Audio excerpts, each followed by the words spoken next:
You're listening to In Coaching, your backstage pass into the world of coaching. I'm your host, Ioana Jongsma, a Gestalt and neuromindfulness coach with a love for stories. I'm delighted to run this first season of the In Coaching podcast in partnership with the Gestalt Institute of Cleveland, where I graduated from my GPCC in May 2024. If you're considering becoming a coach, or you are a coach already and you're looking to upgrade your skills, the folks at the Gestalt Institute of Cleveland would be happy to chat with you. You can explore what the Gestalt methodologies offer coaches, how they relate to the ICF requirements and certifications, and what would be expected of you throughout the Gestalt Coach Certification Program. My guest today is Kristopher Nunn. Kristopher is a seasoned HR leader and talent development expert. His journey begins at PNC Financial Services Group, where he facilitated thousands of hours of training, hundreds of hours of coaching, and directed work for teams as large as 50 from 2005 to 2013. In 2013, Kristopher went on to join Highland Software, where he led the development of talent identification and assignment solutions, as well as a suite of initiatives to professionally develop talent, provide career growth opportunities, and create a bench of future leaders from internal talent. In 2018, Kristopher joined Asturian, where he led an 11-member global learning and development team to steer all aspects of enterprise learning solution design, development, and delivery process for an 18,000-member global workforce. In 2024, Kristopher joined Valvoline Inc., a high-growth retail services business with over 1,500 stores internationally, where he's establishing and redesigning the teams that drive talent performance, employee engagement, and leadership growth. He's currently responsible for organizational assessment and design, talent and performance management, employee listening, and career through executive development within this over 180-year-old global brand. On top of all this, Kristopher established Can Help Coaching and Consulting, his own executive coaching and leadership development consultancy, in 2011. And he has been counseling clients in the areas of executive coaching, organizational design, and leadership development ever since. Lucky for me, Chris also serves as a key member of the Gestalt Institute of Cleveland's ICF accredited coach training program, where he has instructed over 100 coaches on their journey to coaching mastery since 2016. And I had the privilege of being one such coach in the class of 23-24. Welcome to In Coaching, Chris. Thank you. Even hearing that, I'm like, who is this guy? Sounds pretty cool, doesn't it? Not too bad, but I appreciate everyone's journey is a bit different. So now I'm humbled sometimes to hear mine, and grateful that I get to spend time today with you. So, Chris, what's your favorite thing about talent development? It's the red thread through your entire career. How did that come about? And what do you love about it? What I love most is the potential, the sense of possibility. There is so much promise. I'm a bit of a long-term optimist. When I think about the future, I think of so many positive things that could happen. And talent development is all about how do we see what's happening in today and project forward what that possibility could be, whether that's for a person or a team or a full business. It's all around how do we assess and look at what we have today and see the possibility of how that can support us in the future. I love that. I love working with individuals, whether that's from coaching or development or org design, to just helping them to see what possibilities might be there and help support and partner with them as they explore that potential to do even more. And so that's probably what I love most about talent development. And originally I got into it as a part of a development program within the college I went to, Hampton University. And that initially sparked my interest. I got involved in not just being developed, but then also helping to develop others. And that was kind of what initially sparked my, I think this could really be a career. How old were you there? So I was in college at the time. So 19, 20, and 21. And And it, uh, frankly, not even now as I reflect, it even reminds me back earlier when I was working at McDonald's and did some train and really like training folks there on how to kind of flip burgers and do fries. And so, but I didn't think that was something I could do as like a long-term career. And then when I got to college, that really sparked my interest. So this can be I done. love This can that. be done at scale. And uh, the impact I was having as someone being developed, and then seeing me be able to transfer that on and share that with the students 1 year, 2 years, 3 years, 4 years behind, I was like, this is really where my passion and energy is. I love that. From McDonald's to talent development. What's the work that a client needs to do when they embark on this journey of talent development? Yeah. Well, I think the word journey is interesting as you use that. I get a bit of a visual of like a compass, right? I think when someone really wants to grow, or when I work with a client, I'm a lefty, and so I usually start with on a compass that uh, I guess what would be that you know west side of the compass, kind of pointing inward of like, what is it that's really important to me? One of the large messages around or theories from a Gestalt perspective is that you have to become more of yourself in order to really change. And so looking inside first to think about what's important to you, who are you and who do you want to be?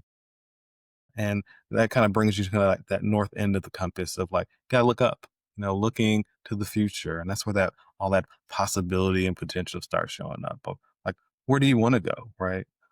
You are where you are today, and you have the possibility of more or different or the same intentionally. And so what does that look like for you? And then, if you look from a forward standpoint or to the east, what you have people around you, you have a support system that you might be able to use.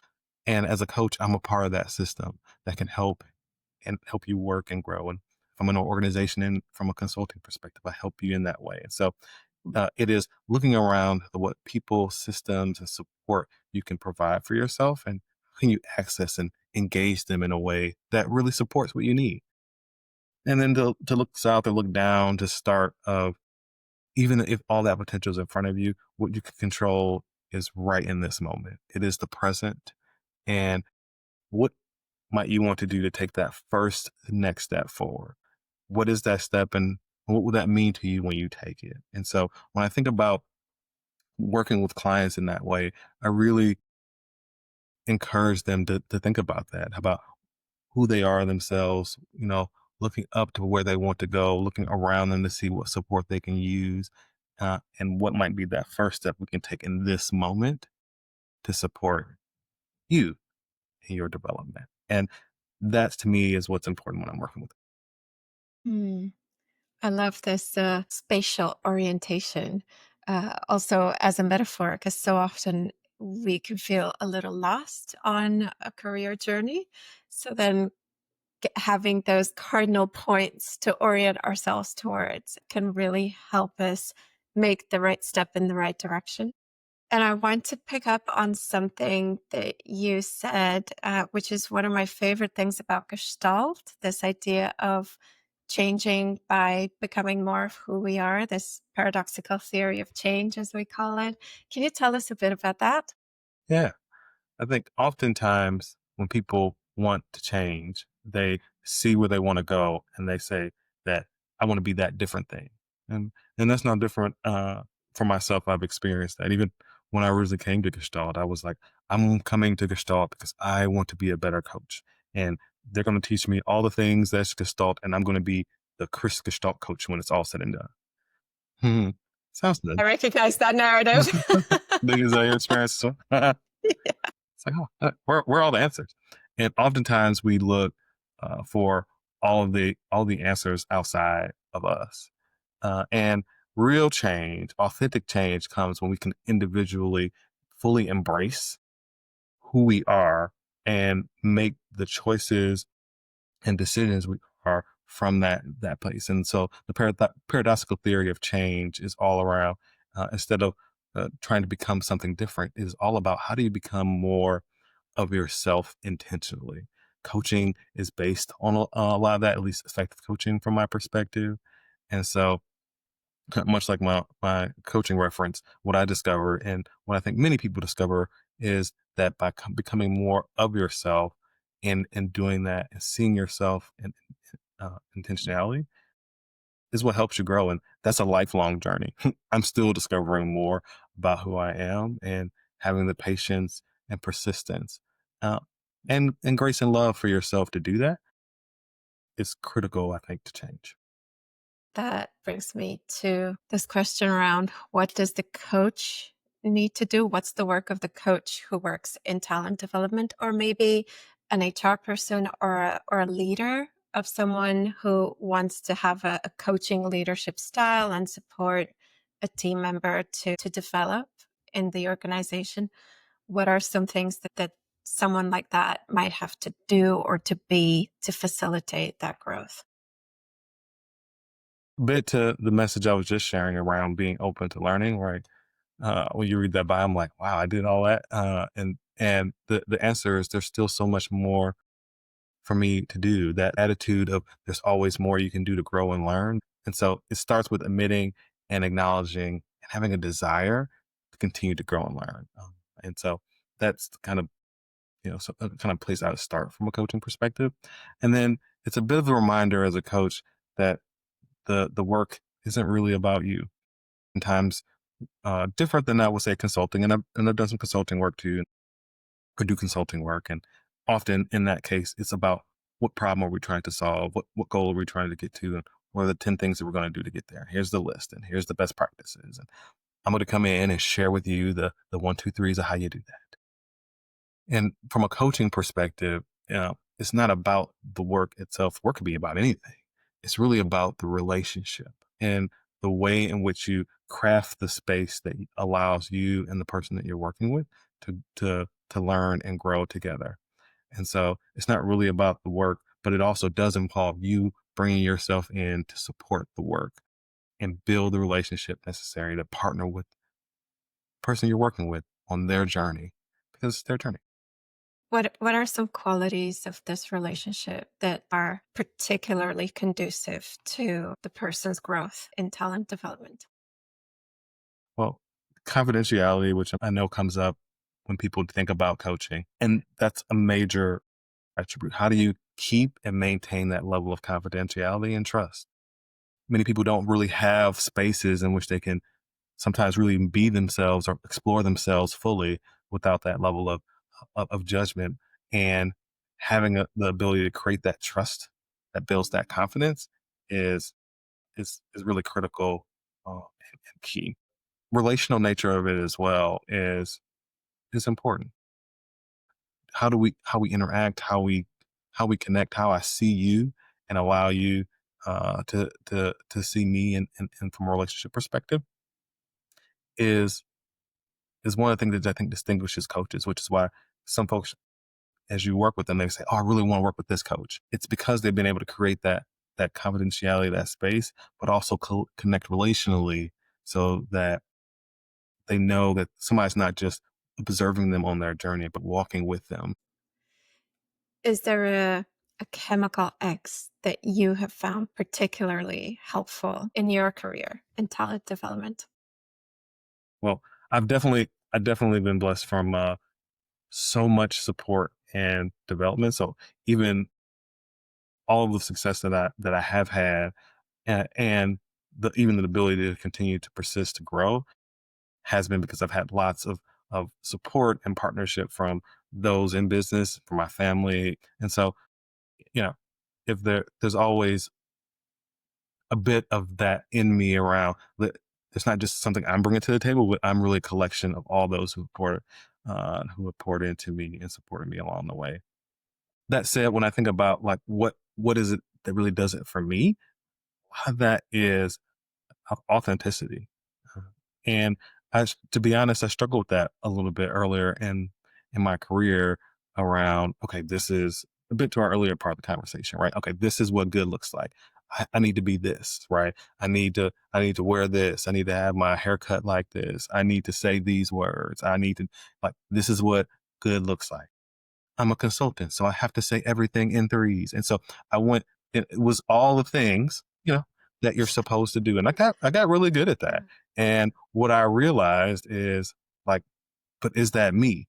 Back to the paradoxical theory of change, right? Am I becoming more of myself or am I just trying to be somebody else? And so X factor for me was really realizing that it's not just consultant Chris or trainer Chris or coach Chris, right? It's Chris. And how can I be me as I do these things in a way that feels authentic and true to me?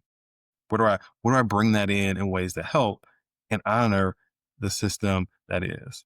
And so understanding that is really kind of an X factor for me of getting better in touch with who I am, the authenticity of what I bring to the table, and all those experiences, all the people who have poured into me, my background, my history, those are the things that matter. And you'd be surprised at how those connect with team members. As I'm coaching with somebody, I say, "Oh, but you're originally from Detroit? I'm from Detroit." And like we might get on a whole, like that level of connection and familiarity might come through just based on some words that we've shared. Small things like that, or more apparent things, right? I mean, as uh, as an African American male in the coaching world and business, that's a part of who I am. And I'm amazed that that authenticity has helped me connect with people from Korea and Japan and from India and from all over the world who may have never been to my part of the world or lived where I've lived, seen my shoes, and frankly, they don't have to in order for me to connect with them effectively. And so it is by bringing more of myself sometimes helps them bring more of themselves and yet doing it in a way that, again, doesn't make it about me, but isn't ashamed of who I am or hides who I am, Mhm. but uses who I am to be effective. What's one thing you stopped doing? I'm curious as you set off to be more of yourself. And what's one thing you started doing more of? Yeah, I'll take those in opposite order if you don't mind. I'll know Sure thing. what I allowed myself to do more was give myself a little bit more permission. And so I did a lot of self editing around what what's important or what's okay. And I started giving myself a little bit more permission to say, yeah, that's okay. If someone asks you as you start the session, or start a conversation, how are you doing? You can actually answer with some authenticity. I don't have to say, yes, I'm good. And this is the next thing. So it's just giving my permission. And I'm not now, if it's a coaching session, I'm not about to spend 30 minutes talking about my day and what's going on, right? That's not my role, right? And so there's a balance there, but I can be honest with my answers and who I am. And or on the opposite end, if I'm working with a client and it doesn't feel like we're the right fit, it's okay to acknowledge that and give myself permission to own that part of that conversation and see where it goes. From a stop perspective, what did I stop doing? Stop judging myself, at least to a degree. I'm always interested in trying to improve, critique. That continuous improvement bone is in me. I'm always wondering how I can do more, different, better. How can I improve? So some of that comes across as a continuing learning self. But I think what I stopped doing is I released that judgment of like, oh, I should have asked that question, or oh, I did take that risk and it didn't work out, and well, the 100 things I'm going to do differently, and how bad. And so I moved out of that place of judgment around myself. So acknowledge like, yep, okay, great, that went well. What can I do more? That nope, that didn't go well. That's great, but not bring that level of judgment or accusatoriness, shame, whatever you want to call it around that. Like, yep, great, that was it. And now let's move forward. Mhm. Mhm.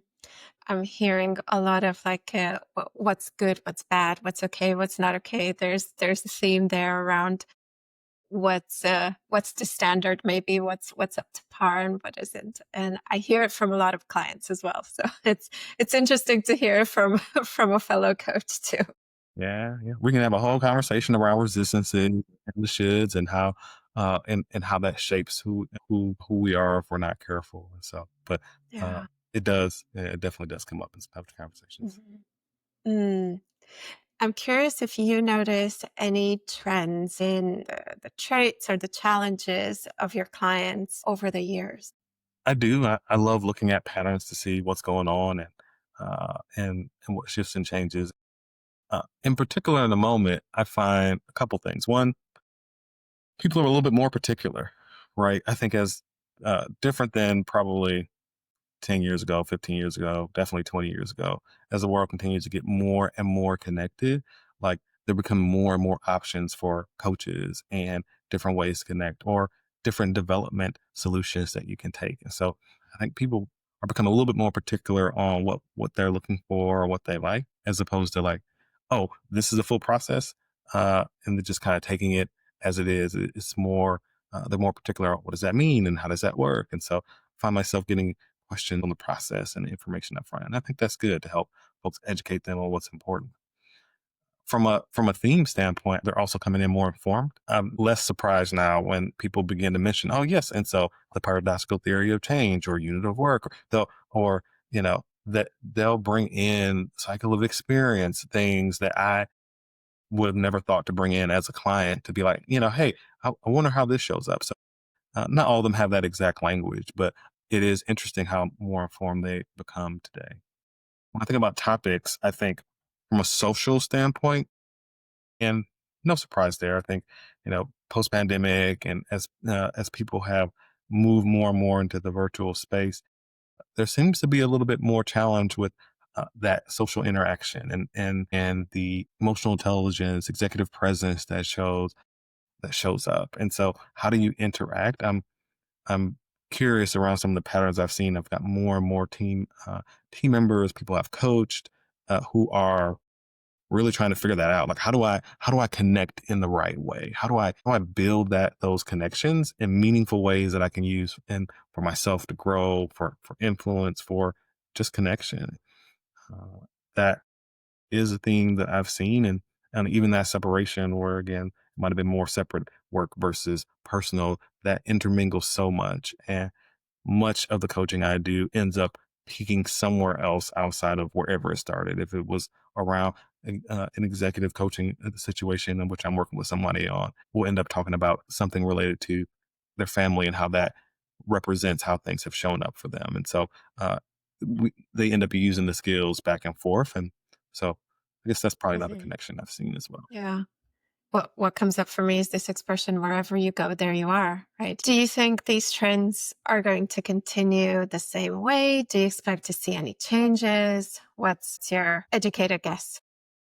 I like talking about potential and possibility. And uh, so I'm curious to see how some of this stuff shakes out. I think there'll continue to be more interest in that social dynamic. I think that will continue to evolve, especially as again the world continues to become more virtually connected. As introduction of artificial intelligence. There's lots of different use cases for how even coaching will change as a result of AI and how it will interact. And so I think the usage of that will make that social importance or how to navigate that even more effective, because I think that will be one of the harder things to mimic. And as we use the wide tools available for us for information, it means we won't have to communicate in the same ways. And so that'll be different. And so I think we'll continue to have a need to discuss that and work through that in coaching. And I think what will keep coaches connected and working with clients will be around that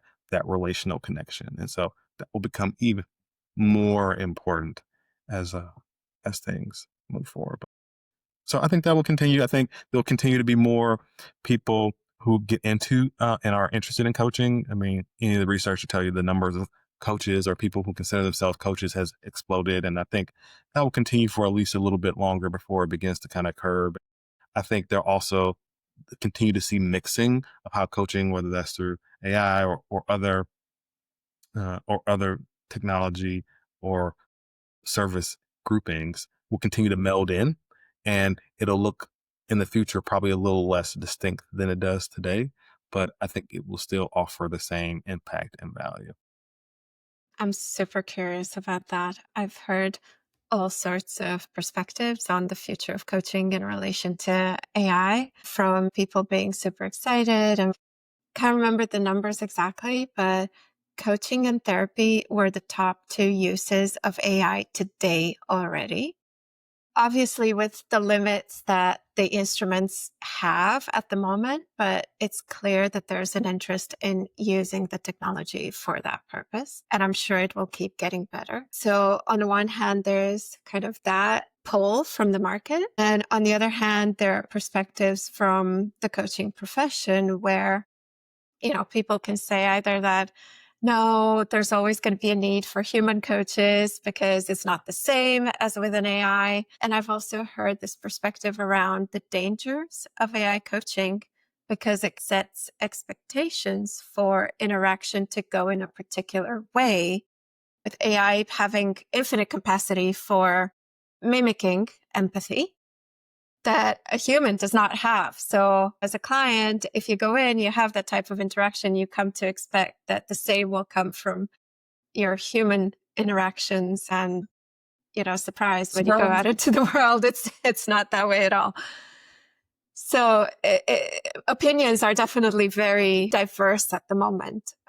Yeah, they are. And I think, if I'm honest, it'll be a bit of mix of all of that, right? I think, and I think that practice piece, the ways in which we're going to work with each other, that'll be the important place to practice. And from a coaching perspective, supporting and creating environments and allowing people to experiment with others in that way will be I think be a part of what feels different. But I think even how we do it exactly today might be different. If, again, the primary ways in which we interact isn't face to face in the same level that it is today than it is 20 years from now, then what how you interact even with your coach will be that way. I mean, I think about the coaching engagements I have today. When I first started coaching, and that was back when I was working with PNC, I mean, I was literally traveling from one city to the next and spending, several days there in one city.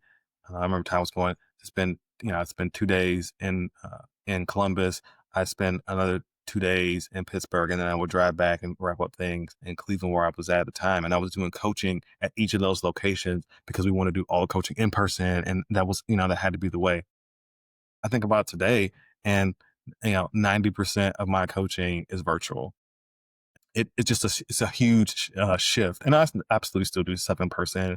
I do facilitation in person, all those things. But I just think about how that has shifted when I think about how coaching evolves and how that will interact, not assuming that even if it is human centered, that'll show up in the same way today that it will 5 years from now, 10 years from now, I think is less likely.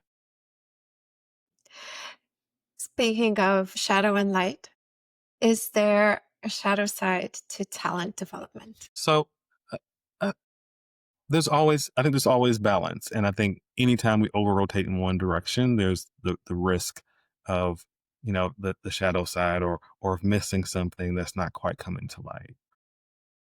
The two things that come to mind for me around that are, one from a organizational perspective, and then one from a personal perspective. From a organizational perspective, as I do a lot of work internally, I do career development, talent review. There are lots of different things that businesses do. Uh, you know, Even tuition reimbursement. There are lots of things that businesses will do in support of growth of people who work there. And I think the shadow side of that is, I think that sometimes that the reason a business does that is because they're trying to invest, which I don't think is a bad thing, in the talent and what they see in the future and where they want things to go. But they have a vision for what that looks like. And that is what drives their investment. And I think the shadow side of that is that, from a employee perspective, most people think they do it only at least because they want to see me grow. And while that is part of the equation, the other part of that is, and they have specific business results they're trying to accomplish, and they see where that's going, and they see you as a potential part of that, or they don't, and their development of you is in support of that. And so I think I sometimes remind employees to remember, if I'm coaching more from a consulting perspective, I would note that, don't forget that part of, like, and the business is doing it for a reason which is legitimate, that they need to do to support themselves in the future. And so,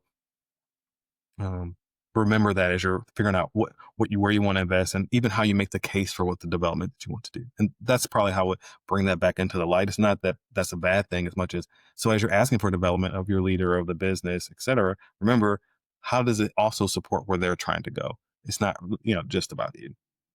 So that will be from an organizational part. The other part of that from a talent development will be on a personal level. I because I look into the future, I see potential. I love possibility. Like there is a shadow side of that sometimes can make people feel like they're not enough, right? That where I have to do something else. I have to be something else. I have to be better than I am today because I'm not enough today. And while I'm a fan of continuous improvement and continually raising the bar, you are enough today, and trying to helping to remind people of that, or encouraging people to remember that, I think is important.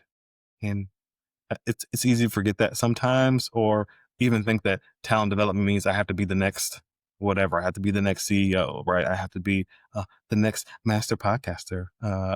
It maybe, right? Or maybe you just want to have a little bit more peace for yourself.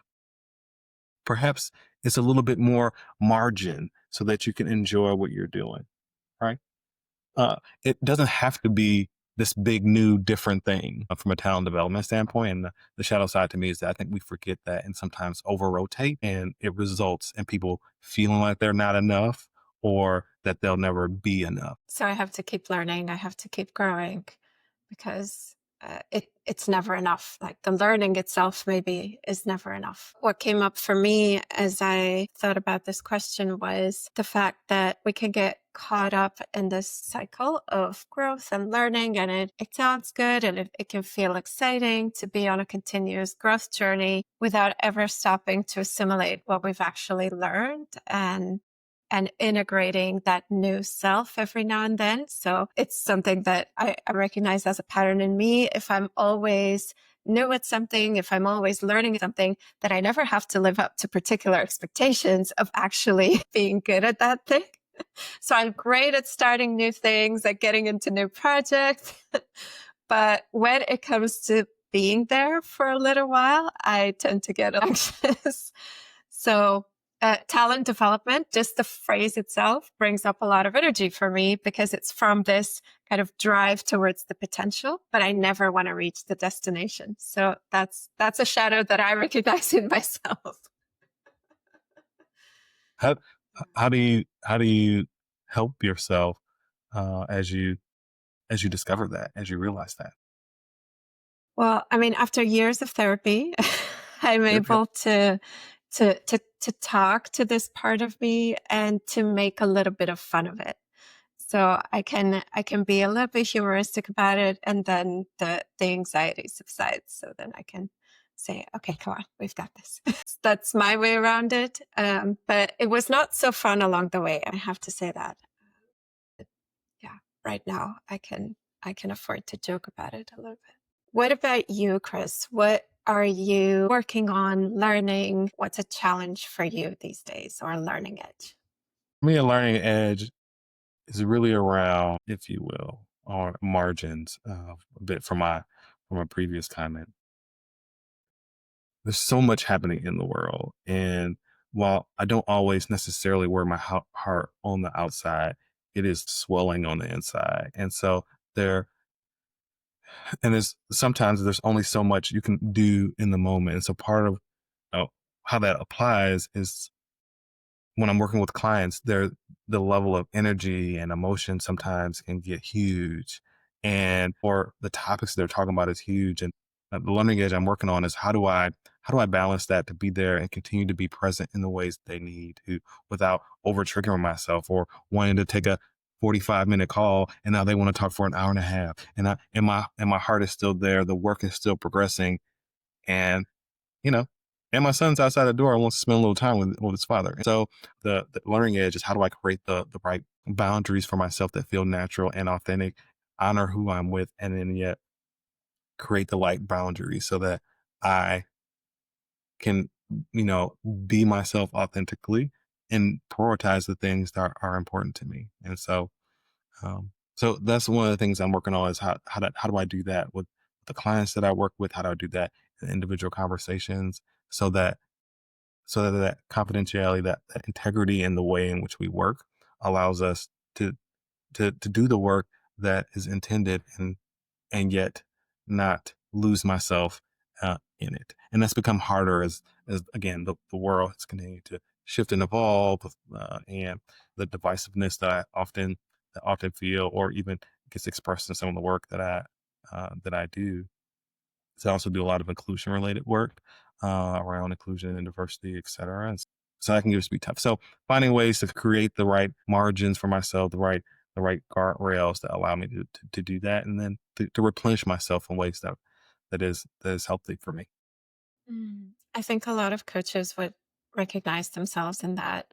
Is there any part of your process that you could share as kind of top tips for coaches to try out as they try to do their own boundary setting and replenishing of energy? I connect to one of the things that you shared around kind of doing a little bit of making fun of yourself. And so laughter is one of the things that does it for me. And so I'll take a moment and just nod like, yep, I didn't do that. That didn't work out exactly the way I wanted to. Or, like, uh, or, uh, like, I'll make a joke like, yeah, oh, so you do want to spend some time with your dad.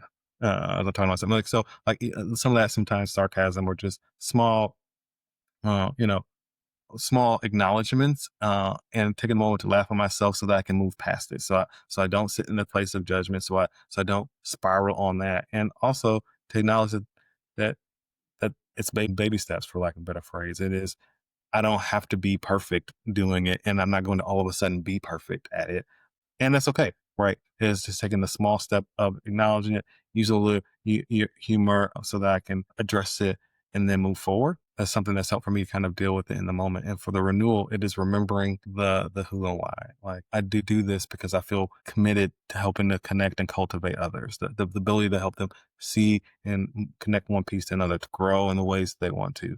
And and if that's why I'm doing it, then that helps me to rebuild energy. And I'm also doing it for my family and to support them as well. Remembering them and my priorities is a way to do that. And then again, not judging myself when I then prioritize that time and energy to spend with them and frankly myself. Can I share something a little funny with you? Mm. I like laughing. Something Mm. that Now I'm really curious. ever since we started our program and I was listening to your voice in our sessions and I thought, where do I know that rhythm? It's not the voice as well, but also like you have this rhythm that I kind of thought, where have I heard that before? And then I thought of this animated movie character. And I wonder if anybody has ever said that to you before. So is there a particular character you had in mind? Is it? There is. No, I've heard the. Has anyone ever told you you sound like Donkey from Shrek? No, I have not. Oh, what's that? The great Eddie Murphy? When you Uh-huh. when you go like, mm-hmm. Mhm. Yeah. I don't think I don't think I've ever heard that. He does say, "Mhm," now that I think about it. I think that's familiar. I get that from my mom, actually. She says, "Mhm," a lot like that, and I recognize that me, I have a sister. I'm a twin sister and a brother, and we all have that, "Mhm." Yeah.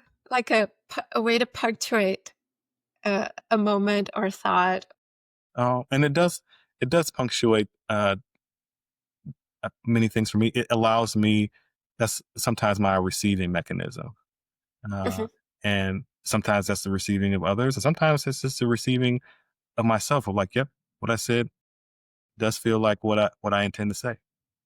Or what I heard, I can, there's at least a piece of that I can connect with, and I'm receiving it. I'm taking it in. And I love that. so often in communication, we're just not taking things in, right? It is, I'm just waiting for the next person to start speaking.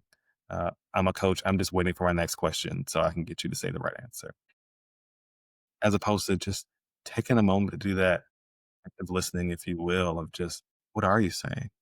What is the impact on me as I hear the words, as I feel the words, as I process those words, and acknowledging that, yes, I hear you. Oh, I see you. Mhm. It's something that I really had to learn to love in Gestalt, this slowing down and taking things in. Because at first it felt really uncomfortable to change this pace that I was used to in conversations, in particularly as a consultant. You want to see that moving from A to B to C, the milestones checked. So when I came into the Gestalt program, that difference in rhythm was really something new for me. And whenever I think about it, your voice and your comes comes up into my memory. So now you know. Wonderful. And oftentimes it's not actually the words that we say, it is the sounds that we make. It's the looks that we give. It's the non-word part of communication that often hits us and that we remember the most. If we were to leave our listeners with a couple of recommendations, whether they might be wanting to go into talent development or to do more coaching, either as professional coaches or employ more of a coaching leadership style, what would be your recommendations? So one, I would start with, check in with yourself. If you want to move into coaching, part of what did it for me was going through a development experience myself.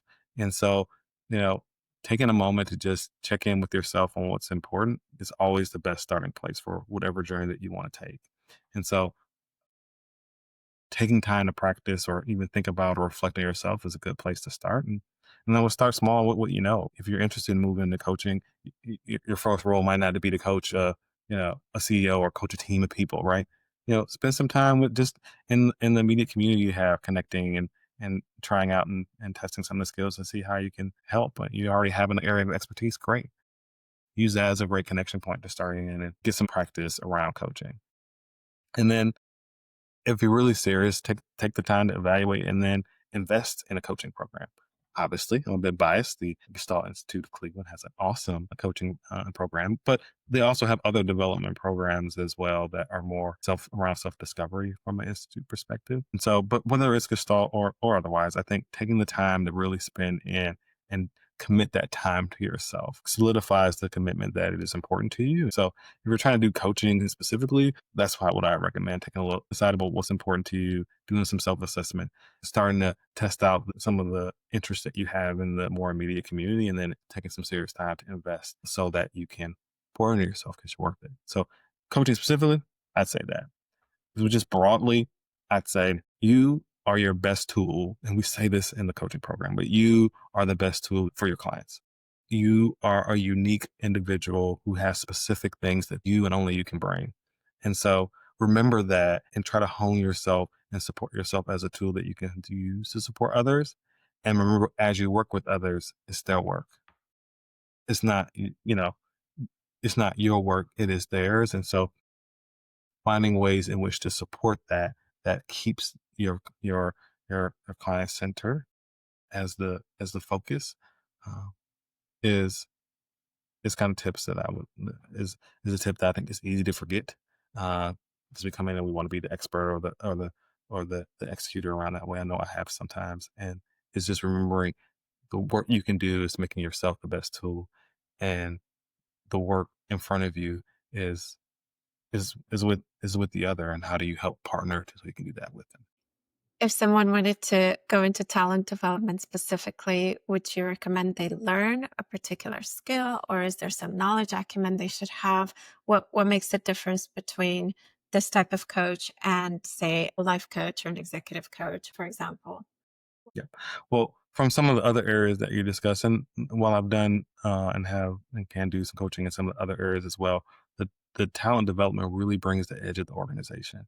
What's helped me be most successful in talent development is helping to understand uh, that a bit of that shadow side we talked about earlier around there is a business need that drives a lot of that.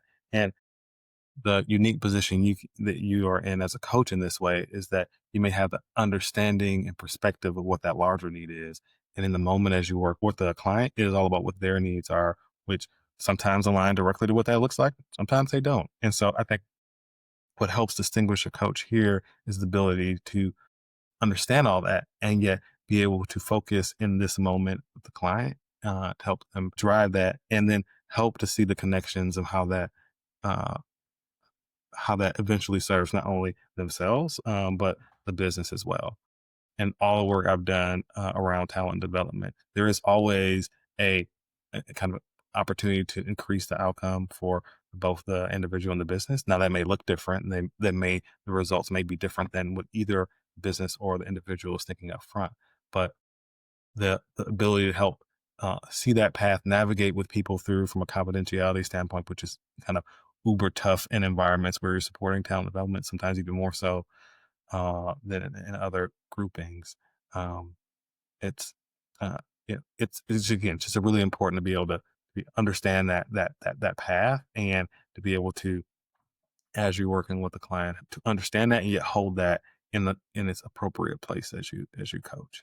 So And there's some skill and some process involved in aligning the objectives of the organization with those of the individual and any other stakeholders that might be involved, such as the team perhaps, or the leader of the team, or absolutely, I think there's a lot of connection in with like team coaching with a lot of talent development too. So a lot of people I know do work in that space, but it's some of that's even investing in the work outside of the actual coaching engagement itself. The ability to again translate, the ability to influence, navigating stakeholders. I think is much tougher when you're doing talent development than if you're doing like life coaching. I will likely never meet your partner, right? If we're doing life coaching, but if we're doing health coaching, the obstacle may be more around your immediate environment and what you do with yourself.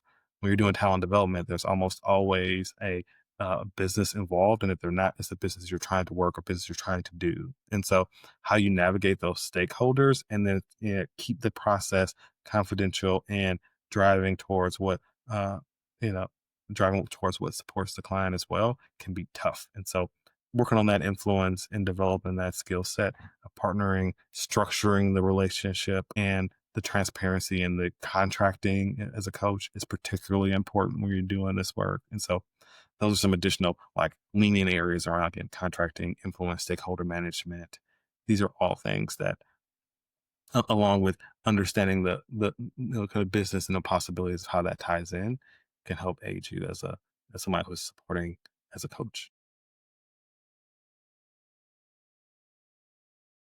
Chris, final thoughts for our listeners and viewers. Is there anything else that you would like to leave them with? The sentiment that to me rings through of so much that is in front of you as a coach, as a listener, as a person. And I encourage you to continue to be more of yourself as you explore what that could be. And know that even in this moment, you're still enough.